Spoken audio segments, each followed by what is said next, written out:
Hercules ini apa dia? Apa dia? Letjen Purnawirawan TNI Yayat Sudrajat murka ke Rasman Arif Nasution gara-gara menantang mantan Panglima TNI Gatot Nurmantio. Sebelumnya, Rasman menyindir Gatot Nurmantio yang marah ke Hercules karena Ketua Umum Ormas Grip Jaya ini menyebut Sutioso mulut bau tanah. Padahal menurut Rasman, Hercules tidak menyinggung nama Gatot sama sekali. Tak hanya itu saja, Rasman yang menjadi juru bicara Hercules juga menyindir kinerja Gatot saat masih menjadi Panglima TNI. Emang kalau Pak Gatot ngomong berhenti kriminal di negara ini?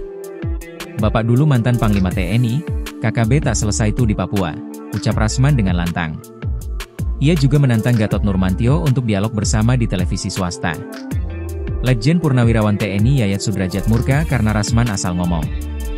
Rasman menganggap Gatot gagal saat menjadi Panglima TNI. Sebagai sesama Baret Merah, kata Yayat, dirinya tahu persis jiwa seorang Gatot Nurmantio sebagai prajurit TNI. Ini ada orang kaya si botak gendut ngomong bahwa Gatot itu tidak berhasil. Masya Allah itu sama dengan menghina prajurit kita yang sudah gugur, kata Yayat.